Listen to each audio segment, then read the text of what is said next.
Hello my friends, welcome back to the channel. So we are wrapping up week 13 on Ozempic, and you guys, I had a road trip this week. So on Wednesday, Thursday, and Friday I'm eating on the road, and this did kind of impact this week. And then also on the last Friday, I forgot to bring my injection to my vacation. So I went a couple of days without my injection. Also, I end up weighing in 4 days after the Friday. So it's not exactly a week. We ended up weighing when I got back from my vacation, which was probably not a good idea. But I had to do it because I want to push this video out to you guys in time. So we're gonna go day by day. I'll let you know what happened. Some interesting things did happen this week, and then we'll go into the weight and measurements. Okay, let's get started. Friday, Saturday, and Sunday, those are the days after the injection. You got to see that injection. So that was when I did the review of the snacks and all of that. So those days were fine. I didn't have anything come up. I want to say, since I've started with my new meal plan, paying attention to fats, paying attention to carbs, it's just been a breeze. I haven't had any issues pop up. Now, this week did have some issues, but that was later in the week, and those are probably going to go on the next video, so be sure to watch that one. Then Monday, Tuesday, and then the morning of Wednesday, I was still at home. Everything was fine. What I did notice, guys, is when it went to Monday, usually I get sulfur burps, and then they last through Thursday. But this week, I didn't get any sulfur burps. And I started noticing, and I think I mentioned it last week, that they were still coming, but they weren't creating a whole lot of GI issues.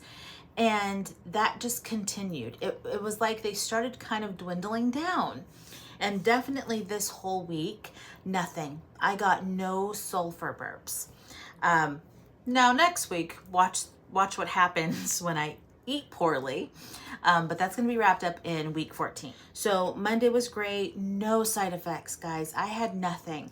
I didn't feel fatigue. I didn't feel hungry. I was satisfied with the way I was eating. I felt energy throughout the whole day. My body felt good. Tuesday was exactly the same. Wednesday was great. So then we ended up going on the road. Thursday, Friday, we were having to pull over, make salads, make wraps. It was very on the go. Luckily, I did pack a lot of good foods. I made sure we had veggies, protein, water, healthy snacks. I really wanted to make sure that our on-the-road treats were going to still keep us going and not have us go off the deep end. So for Thursday and Friday, we pulled over, made some salads. I was able to do a lunch, but I was not able to get a dinner in for you guys. I'm a little bummed out by that, but again, I was visiting family. There was just a lot going on. So for the most part, Wednesday, Thursday, Friday, we stayed on track and we still felt very, very good. I would say this whole week 13, perfect. Now that we're back home, we're able to focus on our healthier eating now. And to be honest, we missed it. Like, it was fun having the little snacks and, you know, having mom's cooking her tortillas. That was just lovely. But we did really miss how when we eat like this, when we eat with being mindful of our protein and our carbs and our fats, fats really did knock me on my butt.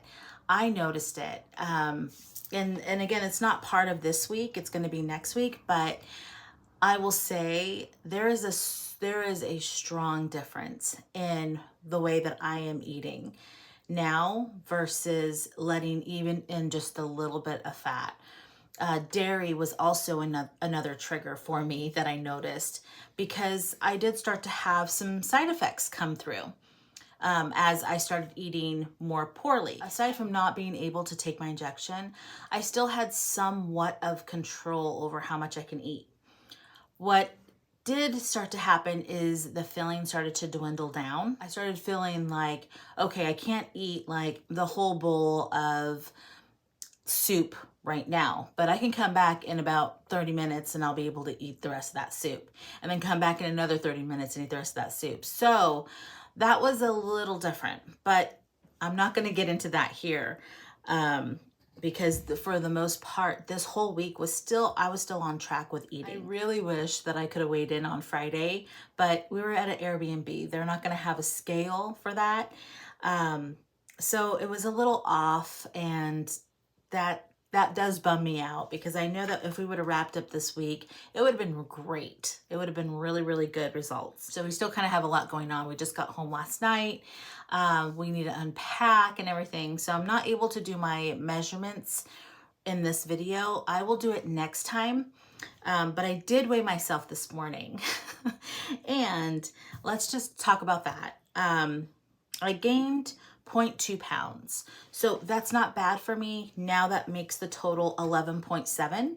So I feel really good about that. I know it's a gain, but it's not that bad. And it really did show for the most of the week that we were traveling, we really had a good grip on what we were eating. It was just, once we hit my family, unfortunately, that, mom wants to cook for you. She wants to give you food. So I really feel that a big contributor to those sulfur burps are fats, especially with me, it was red meat. So I think that grease, that's in the red meat, and fatty milk products were causing me to have just awful burps. That brings me at a total weight loss of 11.7 pounds. And then as far as measurements, we don't really know yet. I'm pretty bloated right now, and that's no surprise because of the carbs that I had and the salt that I had. So I'm hoping that goes down pretty soon. And then last week, I also mentioned that there was some motion sickness that was happening. I didn't have any of the motion sickness at all. As far as cramps go, nothing ever happened. I don't know if it was just kind of, trying to start a cycle or what, but nothing ever took off. So the cramps are completely gone, and no GI issues. I did get a little constipated on the road, and I think it's because of my Calm drink. I kept forgetting to take it in the morning, and that's kind of when I like taking it. All right, so I do have a question that was asked, and I wanted to answer this in this video. It was from Science Lovin' Gal, and they ask, so when did the fatigue ease up? And I believe they are on their 3rd week of Ozempic. So I do want to say, the whole beginning part of my journey on Ozempic, I was really trying to figure out what foods I was eating and what was going to give me energy, as well as like limit the amount of side effects that I had, and that was sustainable. Because if I stay on a keto diet, for me, it's just never been sustainable. If I stay too low carb, it's not sustainable. I have to have a really good, healthy balance, or else I feel too restricted. And that was just kind of the beginning stages of being on Ozempic, is trying all of that out. So I think that kicked up a lot of fatigue because of trying a little bit more keto. It put a lot of fats into my system, which made me run a little more sluggish. So I think it's just figuring out what the healthy fat is for you, and tweak the way you eat. Try different methods out to see if that helps with your fatigue. That's what I did. I didn't like the fact that I could have easily taken a nap in the middle of the day. I didn't like that I was falling asleep at my desk. So I just paid more attention to, okay, what did I eat that day? And what could be, or that night before, and what could be making me feel like this. So I would say mine didn't ease up until I hit about the 9-week mark. And then I got a better idea of which foods were providing me more energy. By week 10, I think I had 1 day of feeling fatigue, and then it was done. And since then, I've been like, go, go, go, go. I never get fatigued. So I hope that helps. Just trying out different things and keeping note when you do feel super sleepy. What did you eat? And go from there. Another comment, and it's constipation. Constipation is a huge, huge issue with Ozempic. And for me too, it's still kind of there. I do drink a magnesium supplement, and it is called Calm. I get it from Amazon, and I love it. You could drink it at night, or you can drink it in the morning. It's really up to you, however, you feel. But for me, I take it every morning, and I don't really have issues in that area. I do notice when I don't take it. So if I don't take it, I will feel constipated, bloated.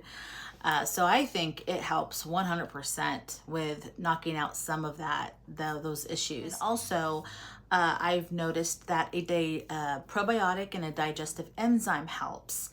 And I do take papaya enzyme, but I haven't had to take it in so long because the magnesium is actually working wonders for this whole area. So normally before, if I would get really, really constipated, and this was before I take Ozempic, I would take a digestive enzyme. It's a papaya enzyme, and you can get it on Amazon, wherever you get your supplements. And it just really helps with the digestion of the food. When I talked to my doctor, I did let him know, I know I'm on Ozempic, it slows down digestion. Is it still okay to take a digestive enzyme? He said, yeah, it's not any different. So it still just helps aid the digestion. It helps whatever food that you ate, just helps it kind of break down into a more slushy consistency. And you still stay full. It doesn't affect any of that. It's just going to be more easy on your system. Then adding a probiotic to your routine. I do get a vitamin that has a probiotic inside of it. So that's kind of what I tend to go for. So you might want to look into something like that if you're having any constipation or if it's lasting longer than you would like. And last but not least, I wanted to say thank you and welcome to my new subscribers. Thank you guys so much for subscribing and following my journey. I really, really appreciate it. I love the little comments you guys leave me. I love hearing, even if it's just a little hi, it totally makes my day.